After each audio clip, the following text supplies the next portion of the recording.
Duxbury Free Library, and I'm going to mention a couple things that are upcoming programs here at the library, and then I will turn it over to Patrick Brown, Director of the Duxbury Rural Historical Society. Next Sunday, we have Victorian's Secrets. This is also done with the Rural and Historical Society. It's corsets, kitty clothes, etc. And then on Wednesday, the 28th, we have a book talk, Nightlight. The author, Marianne O'Hara, presents Cascade. It says here that it's already receiving wonderful reviews. We also have a theme on every Thursday morning at 11:30. We have laughter yoga, which takes place here in this room. And it also has been getting great reviews. Sunday, December 2nd, two of the Sunday Salon series, author Lee Woodruff presenting Those We Love Most. She's the co-author with her husband, Bob Woodruff. And on Sunday, December 9th, we have Sunday Salon series, artist, photographer, I'm going to butcher this, Margot Shield.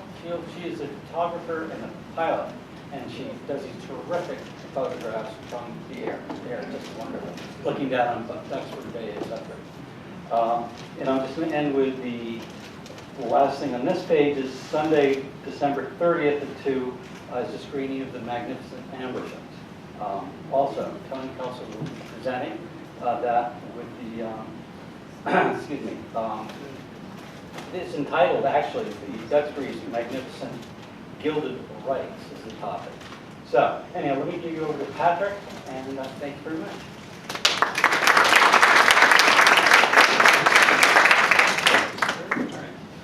Good afternoon, ladies and gentlemen. Thank you for coming. As David said, I'm the director of the Rural and Historical Society. I'm also a member of the 375th Committee, and so I'm sort of wearing my 375th hat today, and it's my pleasure to introduce our speaker. Before I do so, I just want to mention two more events of the Duxbury 375th Committee. David mentioned one. The last of our lecture/movie series will be Sunday, December 30. Tony will be speaking, as David said, on the Wright family of Duxbury and screening The Magnificent Ambersons. I also want to thank Tony for the refreshments this afternoon. I hope you'll all go help yourselves before then. Thank you so much. Maybe we can take a little break between Monty's talk and screening film clips, so you can all grab a snack. And the other Duxbury 375th event that I wanted to mention is coming up on December 7th.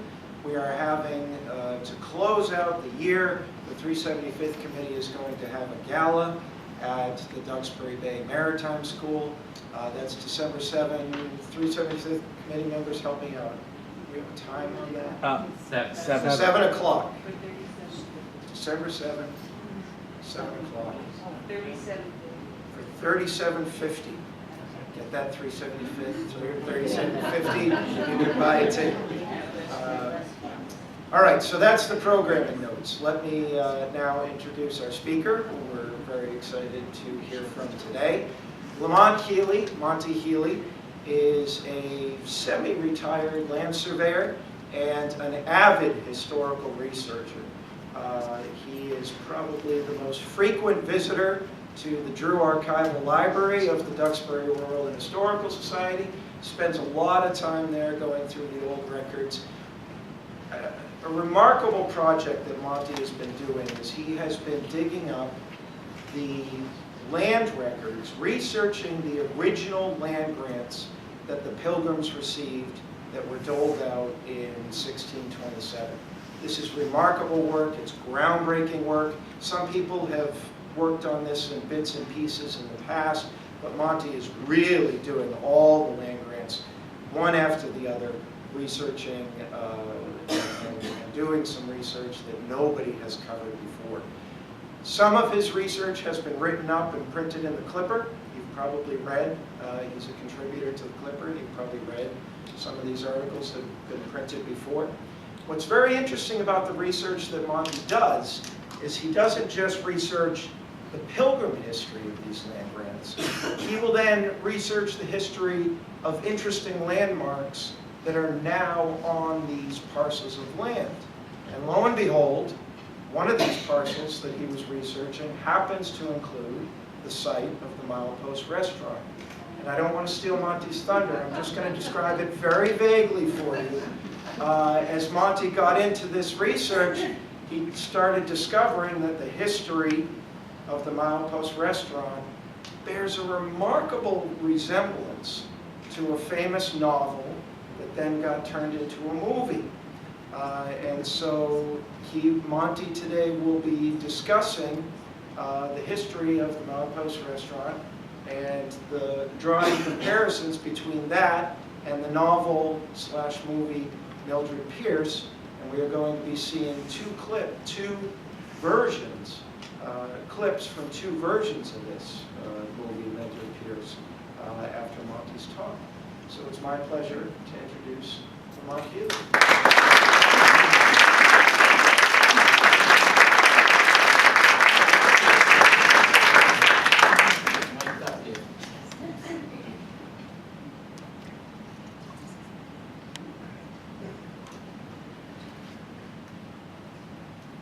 Can you hear me?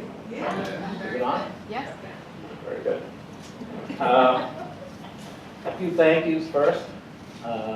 Thank you to the football gods for moving the Patriots game to 4:30. That's the most important one. Sorry.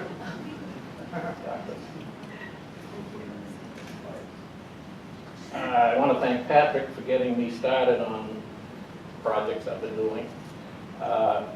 A thank you to Nancy Oates for planting the seed of Mildred. To my daughter, Erin, for editing everything I ever wrote, trying to make me look good. My daughter, Emily, trying to make me computer savvy. To Carolyn Ravenscroft, who has helped me a great deal with my research. Mention a name, and bam, out comes 200 years of family. You just don't want to ask her about the Bradfords because she has that memorized. To Monty Reno, who edited 7 hours of movie into about an hour and 15 minutes. So you won't have the whole story, but I think you'll have the essence of it. And a thank you to wife Grace for tolerating my obsessions. First it was Lizzie Borden, and now it's Mildred Pierce. Is there a connection?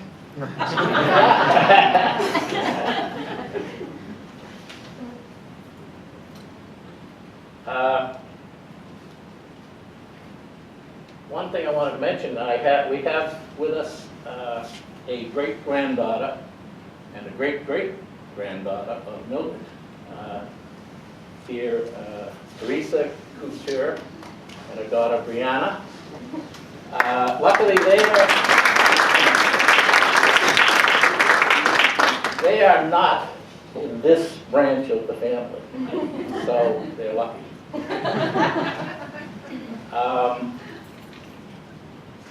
If I mention the word kismet, which means fate or destiny, it's because I believe I was destined to do this story. Maybe as we go on, you'll understand why. I've spent 60 years researching deeds, interpreting deeds, but this is fun for me, a change. The question is, was Duxbury's Mildred Pierce the model for James M. Cain's novel Mildred Pierce? In order for that to be true, we have to establish a connection between Cain and Duxbury. I plan to show you that there was a connection to Duxbury, and that Ma Pierce and Mildred Pierce are one and the same.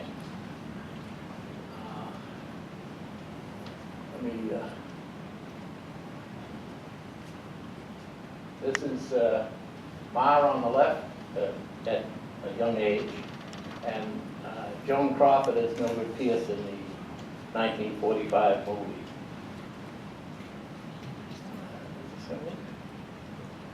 Ah, I'll turn it on.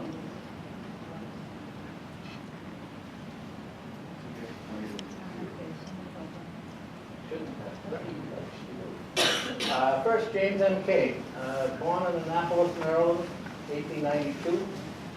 He was schooled at St. John's College in Maryland. His father was the dean of the college. He went on to Washington College in Maryland at the age of 14. His father had moved on to there. At the time, his father was dean of Washington College.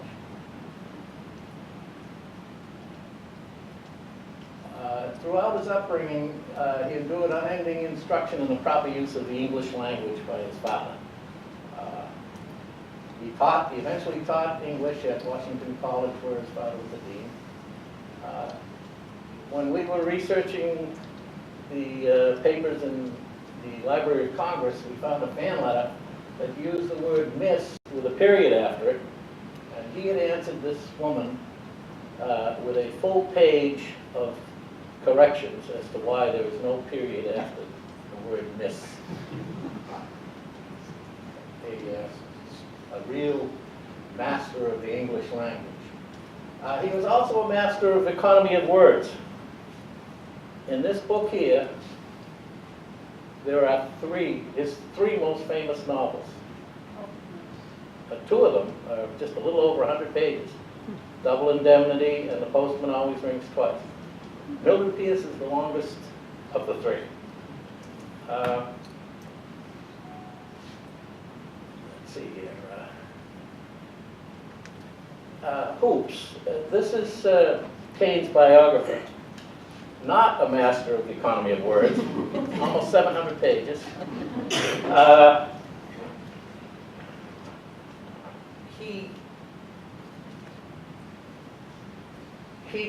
A quote of his was Cain's story. Ooh. Well, I'll go back to that. A quote of his that his stories were used in English classes all over the world to teach economy of words, in effect.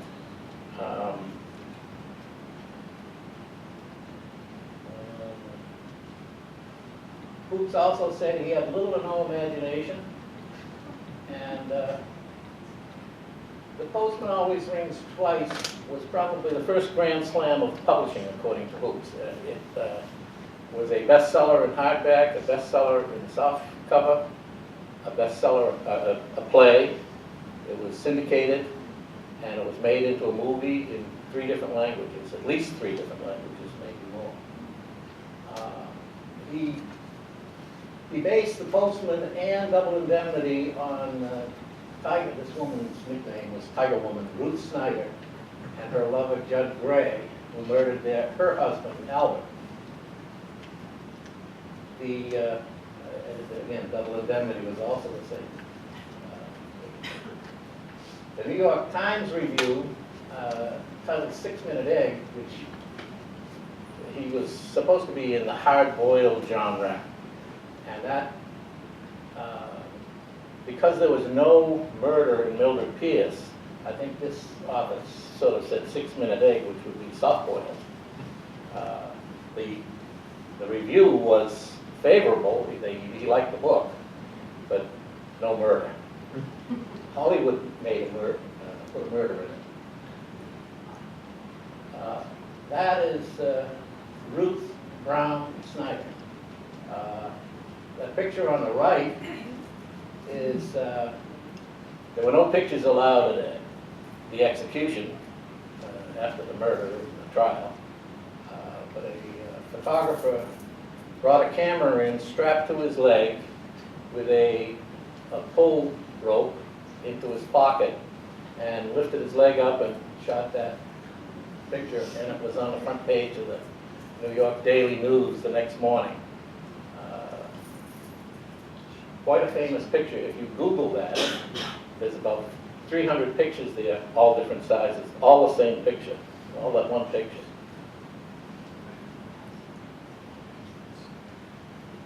Cain served in the Army in World War I and wrote, edited, and published a newspaper called the Lorraine Cross. That's his copy of the Lorraine Cross, which he had on his wall. Some people say it was a way for Cain to avoid combat. I don't feel like that. Cain's final edition of the newspaper, that right there, is selling for $9,500 online at Royal Books. There are very few copies of that around.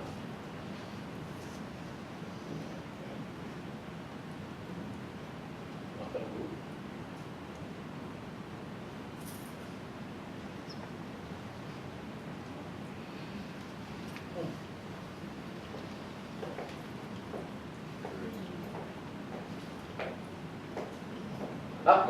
There it goes. That's just a better picture of it.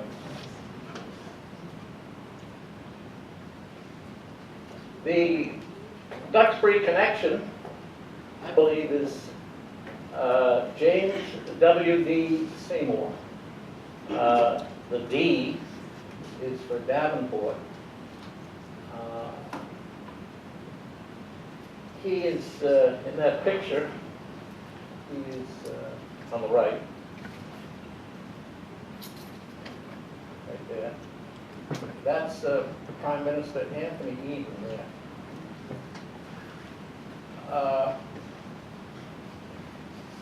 He also wrote a paper in in World War I. He was in the ambulance service. I do remember seeing at one point one of their names in the other's paper. So I believe they met in France. I have no proof of that, but another thing that you should note is that I did this research separately from the Mildred Pierce research. So at the time I was doing it, I did not have any idea that these two would have anything to do with each other. It just worked out that they seemed to be connected later on. Seymour was a nephew of the famous Duxbury Davenport sisters.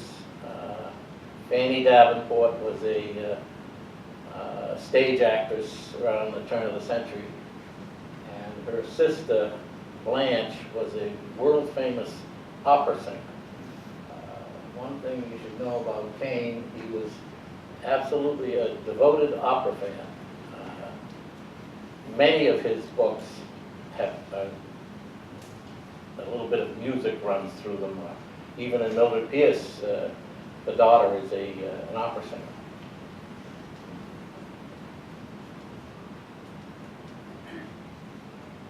He worked at the Baltimore Sun from 1919 to 1924 and wrote editorials for the New York World and then became managing editor of the New Yorker. The managing editor of the New Yorker was referred to as Jesus. He was the 26th Jesus at the New Yorker. In 1931, he was offered $400 a week to work as a screenwriter in Hollywood. A deal too good to pass up during the Depression.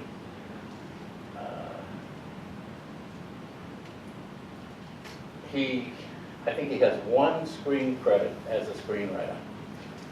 Seymour, on the other hand, has 42 screen credits. He was a screenwriter also.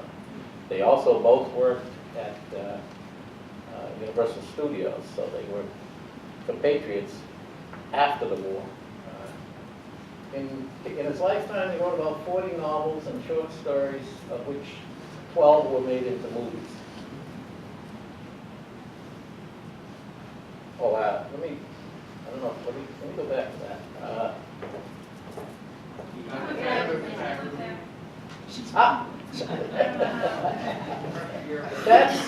That's Cain's house with a turret there, underneath the Hollywood sign. And as it turns out, he and Seymour lived a little more than a half a mile apart in the Hollywood Hills near this house. So, and they worked at the same studio in 1938 and 1939 when he was writing Mildred Pierce. So I think that they knew each other from 1919 to 1939, 20 years. And they had a lot in common. It's just amazing the similarities. Some of the coincidence. They were both called Jamie. Both screenwriters. Both were never had any children. Both married a woman with 2 children, a boy and a girl.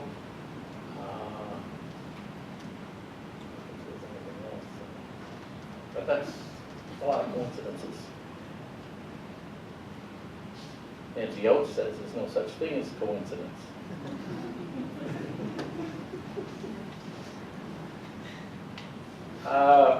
Wives 1 through 4.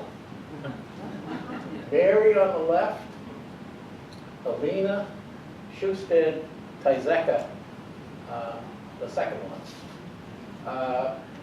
She could be another possible Duxbury connection. The Schusted family is a long-time Duxbury family.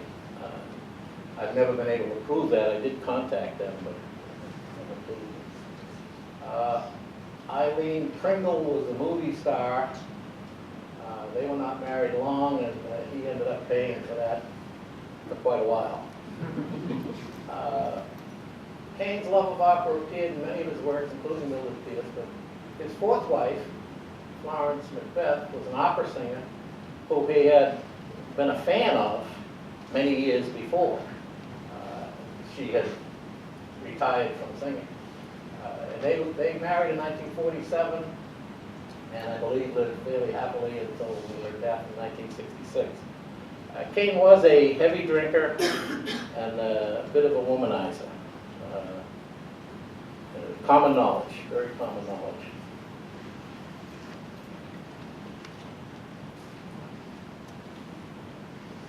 Now, Duxbury's Ma Pierce and James Cain's Mildred Pierce. Let's see if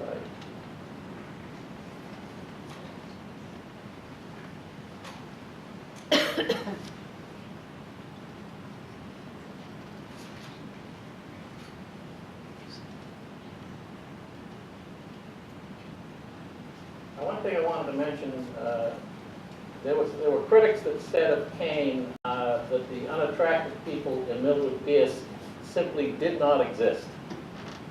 Cain replied, "I can only say, as Shaw said of Pinheiro, doesn't this fellow meet anybody?" That to me seems to be an admission on Cain's part that his characters are based on real people. Meaning that I meet those people or I hear about those people in real life.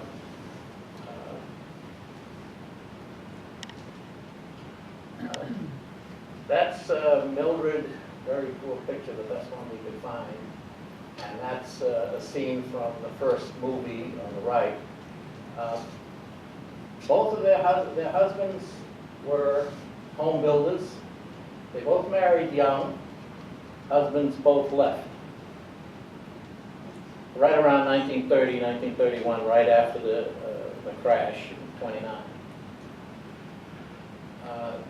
There were 2 children left at home at Ma Pierce's home, and there were 2 children in the book. The children were ages 7 and 11. Little discrepancy there, 1930 and 31, it's about 6 months. But imagine that that's 1931. This story was probably told to Cain in about 1938 or 39. And someone said, well, he left and the kids were 7 and 11. Close enough for me. Husband left, Ma's husband left and returned in 1945 to sign some deeds. The granddaughter, her granddaughter, said that he was paid to do that. In the book, the husband left, they got divorced, but at the end of the book, they end up having a drink together, and we're left to imagine what happened. They both owned a restaurant in a seaside location. This is Ma Pierce's, that's the basics of the milepost. let me see here. The dining room is now here. And this is where the bar is. This is like a little porch. She had this is a picnic ground here. And in Cain's book, he said the restaurant was right there under the tree with 2 toilets. And in the restaurant in the Pine Grove with picnic tables and 2 outdoor toilets. Lemon sponge pie, or lemon meringue pie was her signature pie. Her signature dessert, I guess I'd say. Anybody recognize that building there? It's your shed in front of your house. No? All right, Bob, what's that? Well, at the building is the present milepost, and when we bought the milepost, I wondered about it, so I went in. And I found 2 holes in the floor, and it divided down the middle, and there's 2 doors, one for men and one for women. That's And we the still 2 have that, and we use it for storage. That's the 2 toilets. Now, Kismet, there is Monty Barragon. Kismet. The oldest daughter, Ma's oldest daughter, sang in operettas at Duxbury at the high school, and she later sang on the radio, local radio, and in those days, local radio meant Boston, 1938. And in the book, the oldest daughter sang in operettas, and there is in the book, she sings on the radio, and in both movies, they sit around and listen to her singing on the radio. The older daughter was temperamental in both cases. And last but not least, a daughter ran off with the mother's boyfriend. Now what I believe is that, let me give you this. This is sort of like the family.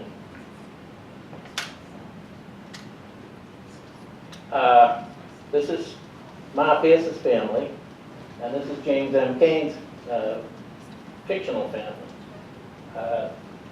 Ma's children were Myrtle and Nina, and Mildred's were Vida and Ray. In the book, Cain kills off Ray. She has the flu and dies. So what he did was he combined the personalities of Myrtle and Nina and their circumstances into the one, which is Vida. Excuse my French, but Vida comes off as a bitch. I'm sorry. And Nina was extremely intelligent, and he made Vida an opera singer and also a very intelligent woman. So much that she buffaloed her mother into more than a few, I don't know what you call them. She connived a lot, I guess you'd say. This is Mildred's house in about 1937 or 8. It's 416 Tremont Street. If you go down Tremont from the milepost towards Soul Ave, the 2 daughters were the only 2 left at that time, living at the house. It has a long stone wall and then a gargoyle on the driveway. I put this in. Don't fret about being able to read it. I have a handout that you can take with you. But on the right is Mildred's family, right here. And there's Myrtle, the 5th child, and Nina, the 6th child. Our 2 guests are the children, or the grandchildren of Luther, the oldest son, and Lottie Hunt. Now, Mildred's boyfriend, this is a separate family altogether. This is Julian Scott Bradford's family, And Mildred and Julian were, I think, boyfriend, girlfriend. Mildred's granddaughter admits that he ate lunch at Ma Pierce's restaurant every day. He then ended up with Nina. And they eventually married. They married in about 1943. So that's the triangle. This is just the second page of that. That's Luther's children, 9 children. That's Reese's family, basically. Myrtle Pierce. Now this is from the Partridge yearbook at Duxbury High School. And usually they say handsomest, prettiest, most intelligent. Well, this is how they describe Myrtle. Myrtle Pierce, our temperamental artist, leaves the bitter feud which she had so gloriously carried on this year to some meek freshman, if one can be found. Then another quote was, "She is a little chimney and heated hot in a moment." That's from the courtship of Miles Standish. Priscilla described Miles Standish as he is a little chimney and heated hot in a moment. She did not want to marry Miles. Another thing, Myrtle in her mirror, powder puff and file, a silver voice soprano, girl of the winning smile. That is, whoops. Can I go back?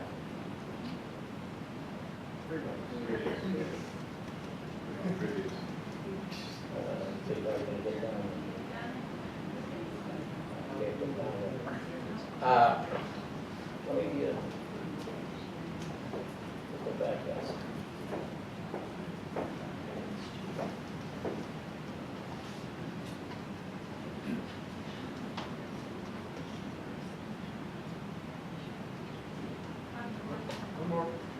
That it? Yeah. That's Myrtle, and that's her daughter, Judy, who is the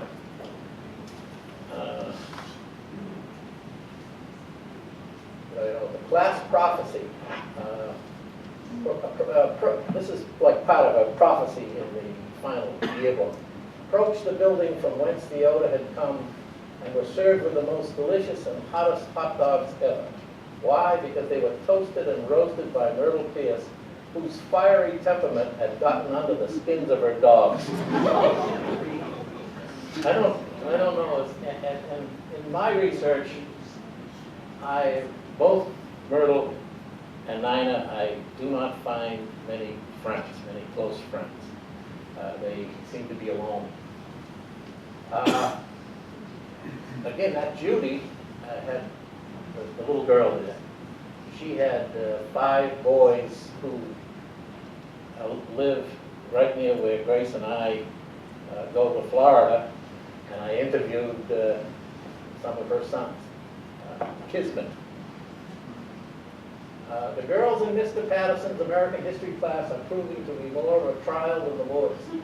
Myrtle, if you're through admiring yourself, put that mirror up and let us admire you.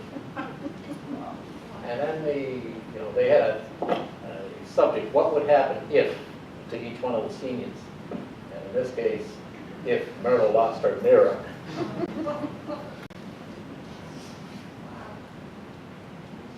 Now, she was very successful in music. She played a rich old lady in a play, and the Butler Company, a clothing store in Plymouth, gave her and another girl a Valtuna suit for their performances. Then another thing, these are all from the Partridge. Myrtle Pierce, who has made us famous in operettas, the China Shop gave coveted opportunity to our operatic star, Myrtle Pierce, and for a time we basked in the reflected glory of her success. She was very successful, I think. When she died, this is happened from the 30s all the way through. She listed her occupation as the manager of a nightclub. So I have a feeling that she sang probably a good part of her life. Now this is Nina, Bob Pierce's youngest daughter, very intelligent. She wanted to become a surgeon. In the high school yearbooks, there are several stories that she wrote. She was also one of the few people in that time period that graduated in 3 years from Duxbury High, when most of them were, very few graduated in 3 years. In the book, Cain writes the youngest daughter out of the book. He then concentrated all the talent, strength, and evil temperament in Vida, the oldest daughter. When the real-life Nina ended up with her mother's boyfriend, Cain had found the perfect ending to his novel. He had struggled with that book many times and couldn't come up with an ending. I think he started writing in 1938. He didn't finish it until 1941. And had most of it written before 1941. These are Nina's two houses. The one on the top is at the corner of Bay Ridge Lane. I have an address, I think it's 154 Bay Road. She was in that house with Julian Bradford, the first husband. The second house is she bought with John Burns, her second husband. John Torrey Burns. He ended up selling that house to my partner, Harry Tassel, Kismet.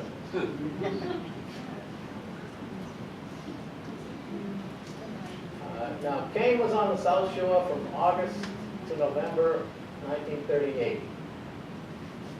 There are 94 boxes in the Library of Congress of his papers. And there's one box missing, 1938. The only way we found out that he lived there, or that he was here in the South Shore from August to November, was his 1938 tax return, which was in the 1939 box.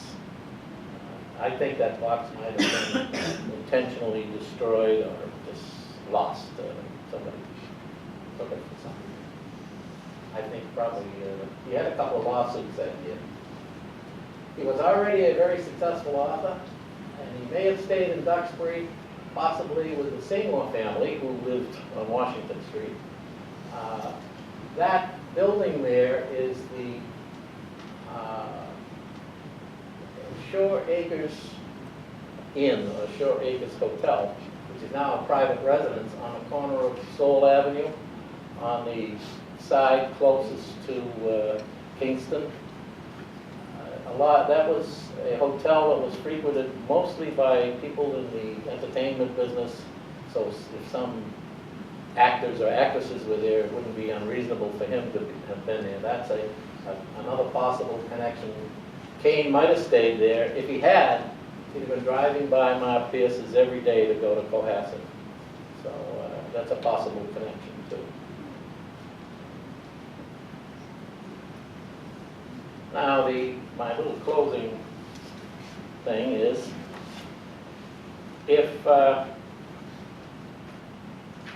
what is true about what Cooch says about his imagination,